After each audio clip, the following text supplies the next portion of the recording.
Okay, let's unpack this. Welcome back to the deep dive. Today, we're plunging into a really fascinating corner of the financial world. Bitso. This isn't just another platform. It's, a truly significant player in Latin America for crypto and financial services. Our mission today, to pull out the most important nuggets of knowledge from the material we have, what Bitso is, how it works, its impact, its key features. We want you to walk away with a really clear understanding. We're talking serious presence in places like Mexico, Argentina, Colombia, Brazil. That tells you right away it's regionally very important. It really does. And what's truly insightful here is that specific regional focus. It tackles financial challenges pretty unique to Latin America. Bitso isn't just, riding a global waves. It's actively shaping how digital assets fit into economies where traditional banking might be, while fragmented or less efficient. Understanding Bitso gives us this crucial lens into how financial landscapes are changing, especially in emerging economies looking for more agile solutions. That sets the stage perfectly. So let's dive into Bitso at its core. Fundamentally, it's a platform, right? For buying, selling, managing cryptocurrencies, a gateway for many. Exactly, their primary function. And the Bitso app itself, the sources say it's pretty user-friendly, like for beginners and experienced folks. Yeah, they've clearly put effort into that accessibility. It caters to a broad spectrum. Okay, and we're not talking just Bitcoin and Ethereum here. The sources mentioned those, sure, but also Dogecoin and over 100 others. That's quite a range. It is. For a market like Latin America, why is offering such a, huge variety so important strategically? Well, a few reasons. First, it just caters to different interests, different risk levels, right? That helps get broader adoption.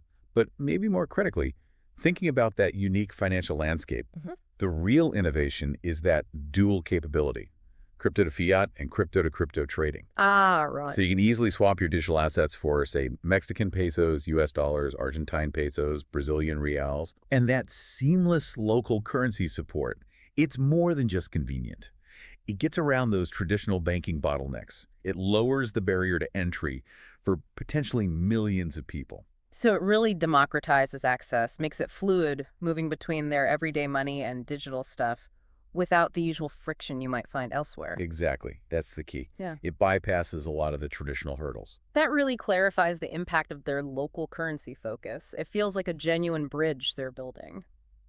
But, okay, once people are comfortable with the basics, buying and selling, what else does Bitso offer? What about more advanced features or services to keep them engaged? Right, and that's where Bitso really moves beyond just being an exchange.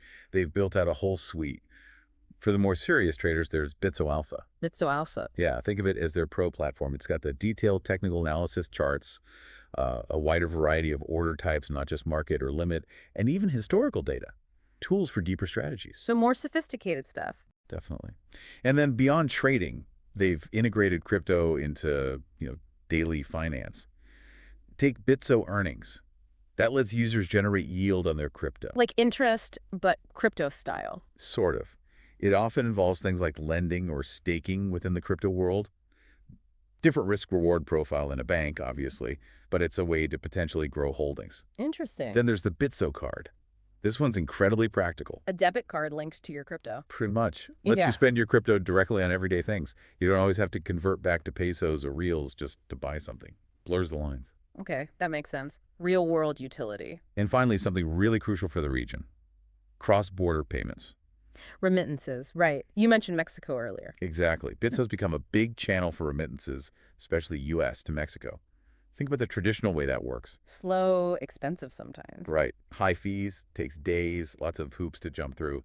Bitso can potentially turn that into minutes and for much less cost. Wow, for families relying on that money. It's huge. That's a powerful point about remittances. It's not just convenience or speculation. It's real economic lifelines. I mean, the impact on families and the broader economy, it must be immense. Absolutely. But are there unique regulatory hurdles? Moving money across borders like that, different currencies, different laws, it sounds incredibly complex. Oh, it is. And you've hit on a critical point. The real innovation isn't just the speed or cost. It's navigating that complex regulatory dance.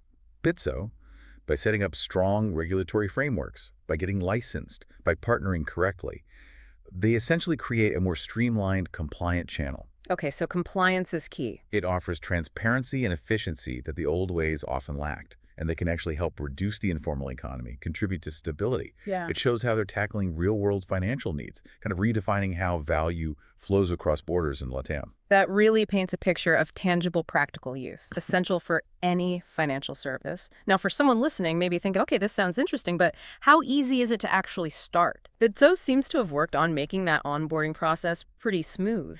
They have. Hmm. There are still the standard steps, of course, creating an account, verifying your identity, the necessary compliance stuff. Right, KYSML. Exactly.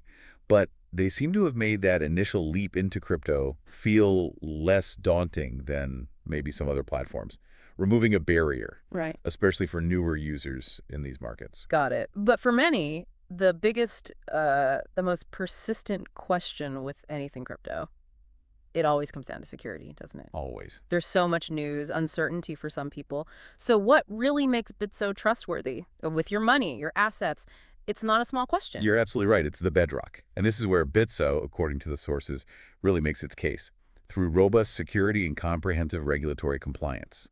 Crucially, the sources highlight Bitso being a regulated distributed ledger technology provider, a DLT provider, DLT, okay. licensed by the Gibraltar Financial Services Commission, the GFSC. That's a pretty big deal in the global finance world. Gibraltar. Interesting. Why there? Gibraltar was quite pioneering in creating a specific regulatory framework for DLT businesses. So getting that license positions Bitso within a recognized forward-thinking framework. It's a clear signal for building trust. Okay, so a strong regulatory foundation. What about technical security? Right. Beyond the license, they implement layers of security. Things like multi-signature wallets, meaning multiple keys are needed to authorize transactions. Makes unauthorized access much harder. Multi-sig, got it. They also mandate two-factor authentication, 2FA, for accounts. Adds that extra layer against phishing or stolen passwords. Standard but essential. Essential, exactly. And they proactively partner with specialized security firms, like CoinCover, specifically to protect customer funds against certain kinds of loss or theft. So bringing in outside expertise, too. It's not just internal efforts. And to keep everything tight, they undergo regular third-party audits and risk assessments, external eyes checking their protocols. Adds accountability. It is.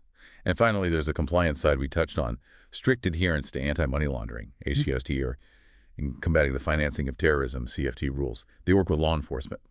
So this whole package, the DLT license, the technical safeguards like multi-sig and 2FA, the external partnerships, the audits, the ethical compliance, it's all designed to build legitimacy and protect users, to make people feel safe using the platform. Wow. Okay.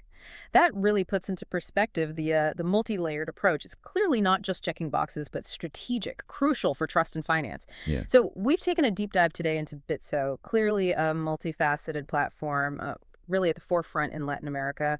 We've looked at its user-friendly side, the easy crypto to fiat trading with local currencies, democratizing access to, over 100 cryptos. We've seen the diverse services Bitso Alpha for advanced trading, Bitsum Earnings, the Bitso Card for spending, and those vital remittances. And maybe most importantly, we've unpacked that strong emphasis on security and their unique regulatory standing with the GFSC. We hope this deep dive has given you, our listener, a much clearer, more nuanced picture of how platforms like Bitso are shaping the future of finance and opportunity in a really key part of the world. And stepping back just to consider the broader implications, it really makes you wonder, doesn't it? How these regulated multi-service platforms like Bitso, by bridging traditional finance and digital assets so accessibly, they're doing more than just offering new tools. They seem to be fundamentally reshaping economic access opportunity for millions in emerging markets. So the question to maybe ponder is, what does this model mean for the future of financial inclusion globally? How might it actually influence the structure of financial systems as we move forward? It's definitely something to think about.